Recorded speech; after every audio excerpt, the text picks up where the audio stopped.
Bonjour les CM1, nous sommes le lundi 18 mai, on va commencer par la lecture, je vous laisse écrire la date, écrire lecture, faire les traits rouges.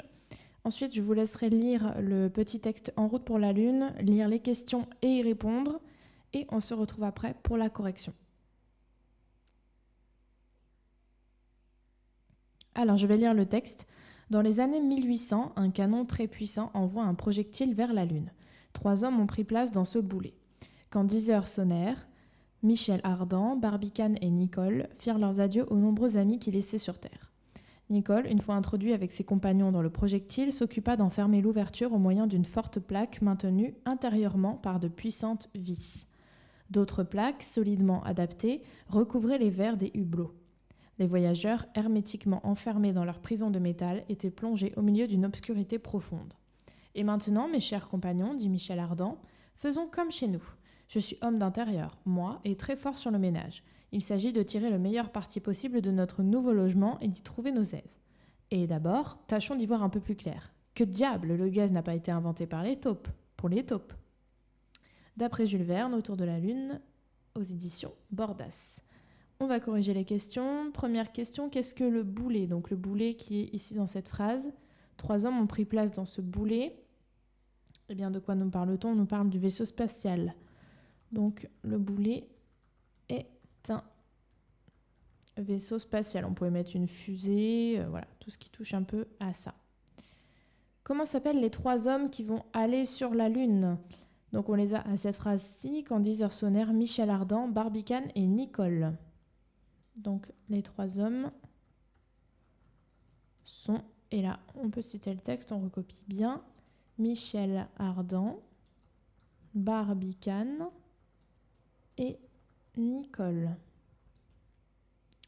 Trouve les synonymes de vaisseau spatial dans le texte. Donc on ne nous dit pas vaisseau spatial dans le texte, on nous dit plein de mots comme boulet par exemple. Donc quels sont ces mots? On va reprendre le texte dans l'ordre, donc on va écrire les synonymes sont. On a donc le boulet qui est dit au tout début, et on va parcourir le texte. Nicole, une fois introduit avec ses compagnons dans le projectile. Le projectile, c'est quelque chose qu'on va lancer, donc là dans l'espace. S'occupa d'enfermer l'ouverture. Les voyageurs hermétiquement enfermés dans leur prison de métal. Prison de métal, ça veut toujours dire la même chose. Étaient plongés au milieu d'une obscurité profonde. Et maintenant, mes chers compagnons, faisons comme chez nous, je suis homme d'intérieur. Il s'agit de tirer le meilleur parti possible de notre nouveau logement. Donc c'est la même chose, hein. Notre nouveau logement, c'est le vaisseau spatial, toujours. Voilà, donc si vous n'avez pas tout trouvé, ce n'est pas grave, mais voilà tous les synonymes. Sur quoi Michel Ardan est-il très fort? Donc à la fin, il nous parle, faisons comme chez nous, je suis homme d'intérieur, moi, et très fort sur le ménage. Michel Ardan, oups, donc là on va citer, et très fort sur le ménage. Quelle est leur première tâche dans le vaisseau? Quelle est la première chose qu'ils vont essayer de faire? Et d'abord, tâchons d'y voir un peu plus clair. Donc, leur première tâche est de trouver de la lumière. D'accord? On peut mettre plusieurs façons pour dire ça, mais ce qu'ils veulent, c'est trouver de la lumière. Pourquoi se compare-t-il à des taupes? Le gaz n'a pas été inventé pour les taupes. Le gaz, c'est ce qui à l'époque permettait d'allumer la lumière, d'accord? On faisait de la lumière avec le gaz. Donc le gaz n'a pas été inventé pour les taupes puisque, eh bien, ils se comparent à des taupes puisque eux, ils sont dans le noir, ils sont comme si c'était dans un tunnel, tout noir comme une taupe, d'accord? Donc on peut mettre tout simplement, ils se comparent à des taupes car ils sont dans le noir. Dans l'obscurité, ça aurait été bien aussi. Voilà pour la lecture. On va passer à l'anglais. Donc, je vous laisse écrire anglais. Vous allez aller cliquer sur la vidéo dans la description. Maintenant, vous savez exactement comment on fait. Vous allez aller voir cette petite vidéo. Voilà, j'en dis pas plus. Vous allez voir la vidéo et ensuite vous revenez pour qu'on voit ensemble le vocabulaire à apprendre. Concernant le vocabulaire, on a What are we going to cook? Qu'allons-nous cuisiner? Calamar can be delicious. Le calamar peut être délicieux. I hope so. Je l'espère. Are you alright? Est-ce que ça va? What's happening? Que se passe-t-il? Et amazing, incroyable. Amazing, à mon avis, vous l'avez déjà entendu. Donc, vous avez juste ces toutes petites phrases à apprendre par cœur. On passe aux mathématiques. On va continuer sur les nombres décimaux. Donc, je vous ai encore remis le tableau de numération, même si normalement, maintenant, vous le connaissez par cœur, vous n'avez plus besoin, mais au cas où, je l'ai remis. Un petit exercice, écrit ces nombres en chiffres. On vous dit, voilà, 6 unités, 42 centièmes. À vous de bien placer dans le tableau et d'écrire le nombre sous forme décimale, d'accord? En faisant un nombre à virgule. Donc, je vous laisse avec cet exercice et après, on passe à la correction. On corrige le premier exercice, donc j'ai fait le tableau, donc unité, dizaine, centaine, dixième, centième, millième. On va noter les réponses ici, donc écris ces nombres en chiffres, 6 unités et 42 centièmes. Donc 6 unités, je mets 6 dans les unités. 42 centièmes, ça veut dire que le 2 va être dans les centièmes. Et ensuite j'écris en remontant vers la gauche. 42 centièmes, ce qui me fait le nombre, 642.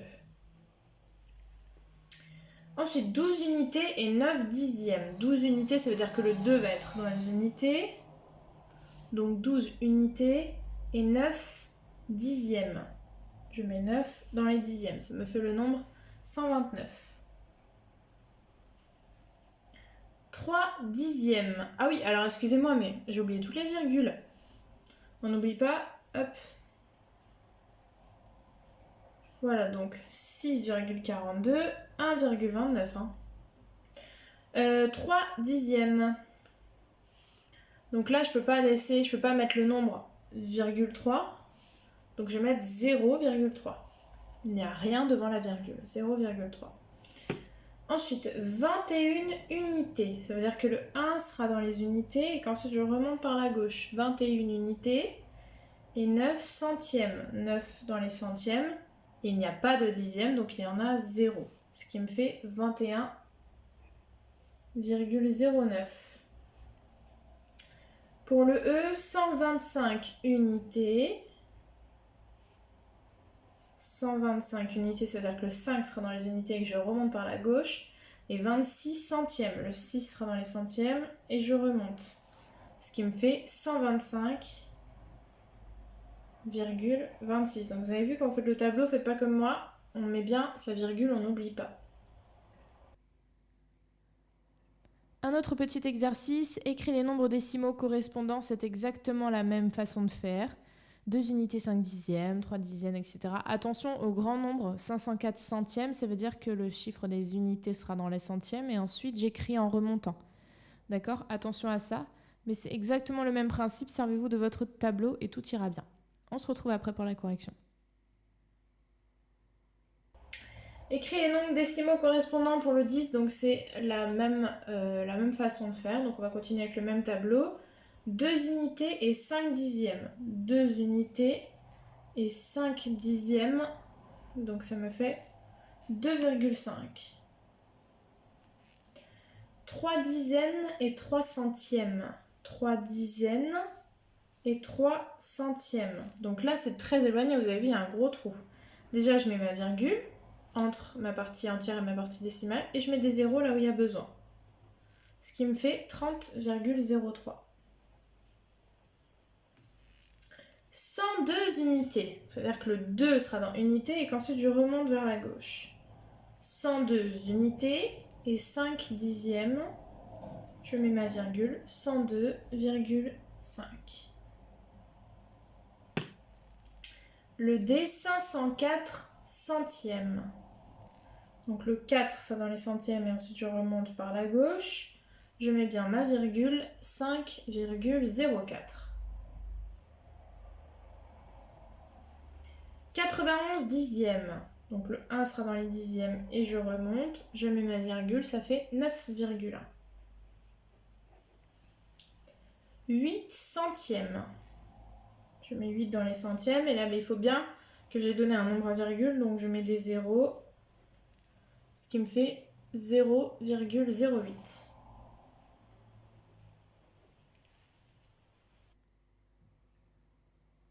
Un autre exercice avec la Statue de la Liberté qu'on trouve à New York. Alors, écris les longueurs en mètres. On vous dit, les petits salamandres vous dit un décimètre est un dixième de mètre. D'accord? Un décimètre, c'est 10 fois plus petit qu'un mètre. Et un centimètre est un centième de mètre. Ça veut dire qu'un centimètre est 100 fois plus petit qu'un mètre. La Statue de la Liberté en chiffres. Donc, ville New York, hauteur 46 mètres et 50 centimètres. Longueur du bras droit, donc celui-là, 12 mètres et 8 décimètres. Longueur de la tête, 5 mètres, 2 décimètres, 6 centimètres. Et longueur de la bouche, 91 cm. D'accord? C'est une statue qui est énorme. Et on vous demande de mettre toutes ces longueurs, donc la hauteur, le bras droit, la tête, la bouche, en mètres. À vous de transformer ça. Même chose, faites un tableau. Vous savez faire, on a déjà travaillé là-dessus. Donc faites bien le tableau et on passe après à la correction.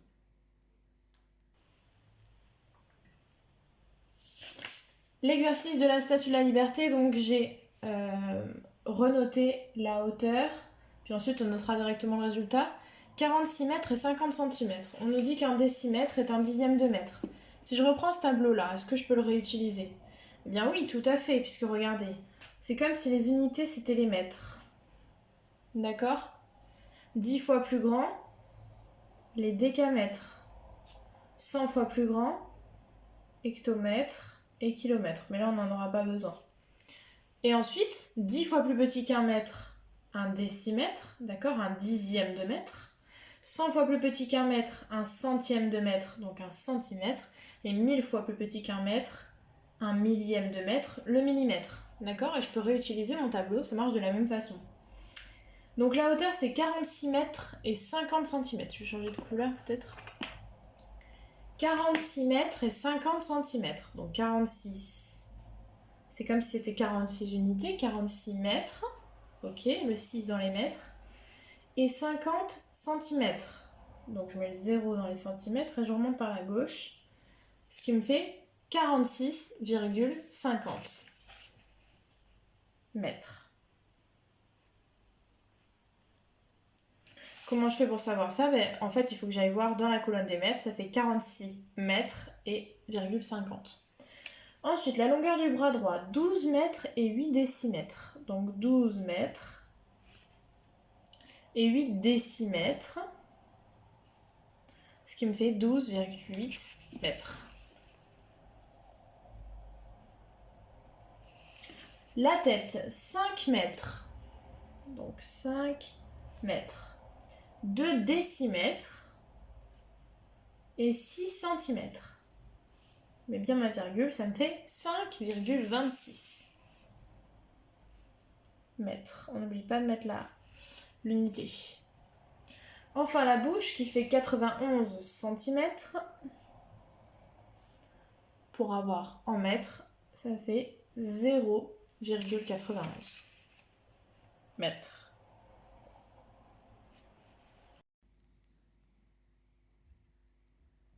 On s'occupe maintenant de la dictée. Il y a une seule phrase, donc je compte sur vous pour tout regarder. Vous êtes capable de faire 0 faute.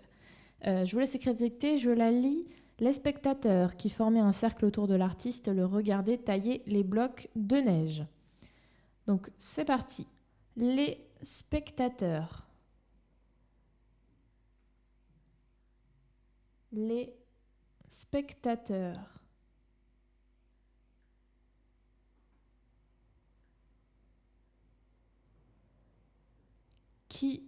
Les spectateurs, virgule, qui formaient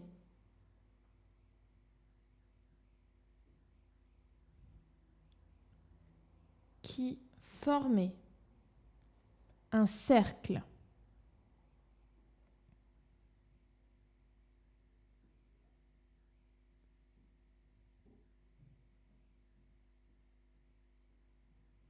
Les spectateurs, virgule, qui formaient un cercle.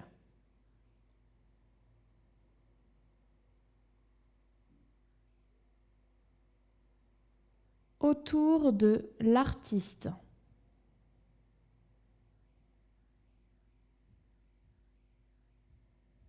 Les spectateurs, virgule, qui formaient un cercle autour de l'artiste, virgule, le regardaient,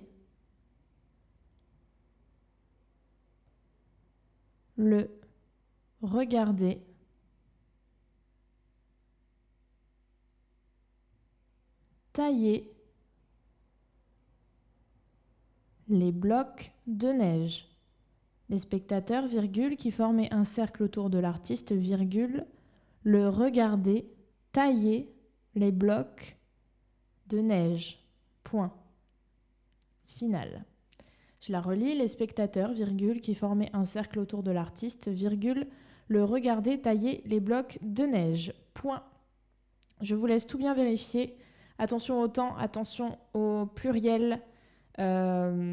Et après, il ne devrait pas y avoir de soucis. Donc, on y va, c'est bon. Donc, je vous l'affiche. Donc là, voilà, on va chercher ensemble le verbe ou les verbes. Les spectateurs qui formaient, qui ne formaient pas. Donc, on va le mettre en rouge. Alors, qui est-ce qui formait un cercle? Ce sont les spectateurs. On va le mettre en vert. Le regarder. Ne le regardez pas. Et qui est-ce qui regarde? Attention. Ce sont toujours les spectateurs. Ce sont les spectateurs qui regardent l'artiste. D'accord? Ils regardent qui? Le. Et le, c'est l'artiste. Ok, attention à ça. Attention, il y a une règle qui dit 2 verbes qui se suivent. Le deuxième est à l'infinitif. D'accord? Et on peut dire aussi le regarder prendre, le regarder mordre, le regarder finir. Donc c'est un verbe à l'infinitif. Les blocs, on n'oublie pas le S. Le spectateur, on n'oublie pas le S. Voilà pour la dictée. On passe au calcul posé. Donc même chose que d'habitude. Une petite multiplication, une petite division, toute simple. Si on pose bien, si on aligne bien, si on prend ses tables si besoin, on est au top. Je vous ai mis sur Classroom, il me semble que c'était jeudi, je vous ai mis un petit site pour réviser ces tables de multiplication de manière très sympathique avec des jeux, etc. Je vous invite à y aller si vous avez encore du mal. Et on se retrouve après pour la correction. Le calcul posé, on commence par la multiplication. Donc vous avez vu, on peut aussi mettre des zéros pour être sûr d'avoir tout bien aligné. Ils ne servent à rien, mais c'est juste pour se rassurer. On va commencer avec l'unité, le 8, et on va faire la ligne 8 x 3. 24, je pose le 4, je retiens 2. 8 x 4, 32 plus 2, 34, je pose le 4, je retiens 3. 8 x 2, 16, plus 3, 19. Je pose le 9, je retiens 1. 8 x 1, 8, plus 1, 9. 8 x 4, 32. Et j'ai terminé ma ligne. Je passe ensuite au chiffre des dizaines. Donc je vais commencer sous les dizaines, mettre un 0 dans les unités. Et c'est parti. 4 x 3, 12. Je pose le 2, je retiens 1. 4 x 4, 16, plus 1, 17. 4 x 2, 8, plus 1, 9. 4 x 1, 4. 4 x 4, 16. Et je passe à mon dernier, mon chiffre des centaines. Donc je vais commencer dans les centaines, mettre un 0 dans les unités, un 0 dans les dizaines. Et c'est parti, 1 x 3. 3, 1 x 4. 4, 1 x 2. 2, 1 x 1. 1, 1 x 4. 4. Je n'ai plus qu'à tout additionner. Alors, je n'ai pas de règle, je vais faire avec mon stylo. 4 plus 0 plus 0. 4, 4 plus 2 plus 0. 6, 9.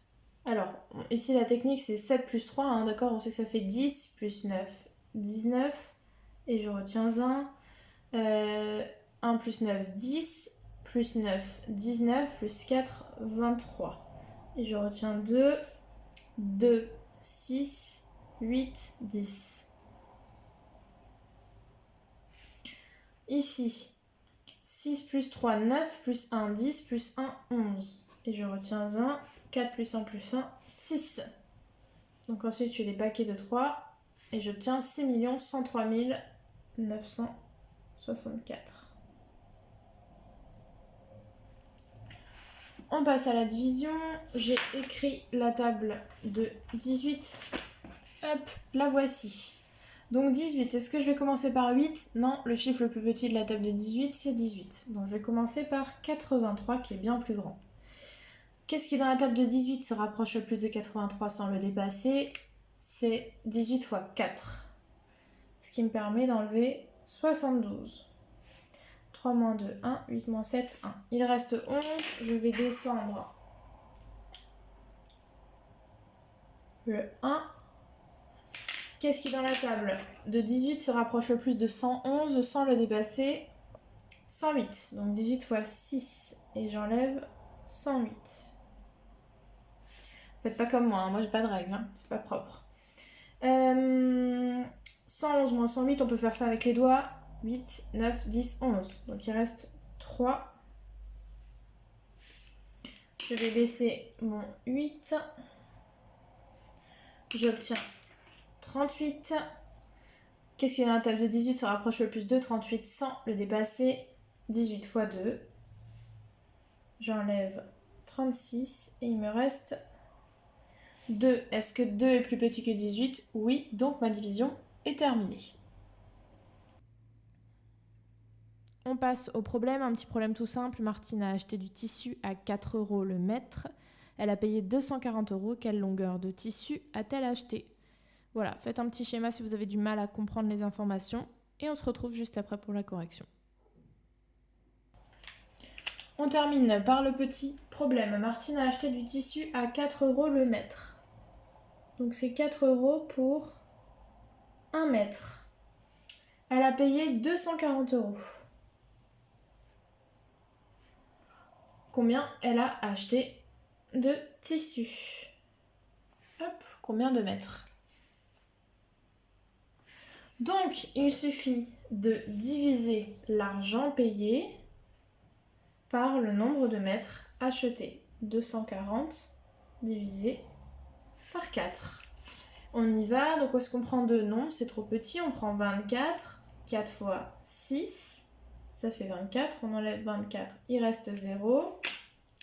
On descend le 0, et là c'est comme si on passait son tour, donc on va mettre un 0. Ça nous fait 60, reste 0. Donc on peut répondre, elle a acheté 60 mètres de tissu.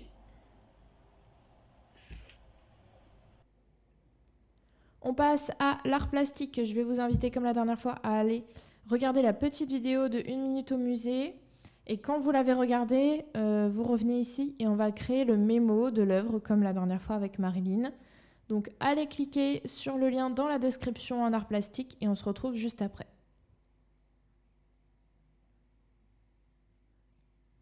Alors, dans la vidéo, donc, on voit cette œuvre donc, que j'ai redessinée. Enfin, voilà, j'ai mis en effet. Vous allez la redessiner. Donc 1, je dessine l'œuvre en petit, d'accord. 2, j'écris son titre, donc Gorille en levant une femme. J'écris son auteur par Emmanuel Frémier et j'écris la date 1887. Et je recopie la légende ici que je vous ai mis. Donc c'est les informations importantes pour pouvoir se rappeler de cette œuvre.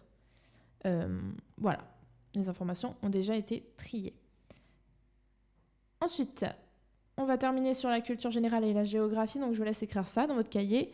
Attention, hein, l'art et la géographie, c'est obligatoire, d'accord? On voit beaucoup qui m'envoient que les maths, le français, mais c'est tout aussi important, l'art plastique et la géographie. Donc vous allez aller cliquer, cette fois c'est le pays de l'Allemagne, vous allez aller cliquer sur le lien dans la description, vous allez aller regarder Scooby-Doo en Allemagne, et ensuite vous allez revenir et me faire 5 phrases sur ce que vous avez appris sur ce pays. D'accord? 5 phrases. Moi, j'en ai fait une pour donner un exemple. L'allemand est la langue maternelle la plus parlée de l'Union européenne. Voilà, à vous de me faire 5 phrases sur ce que vous avez appris sur l'Allemagne. Et ensuite, on a terminé. Je vous dis à demain.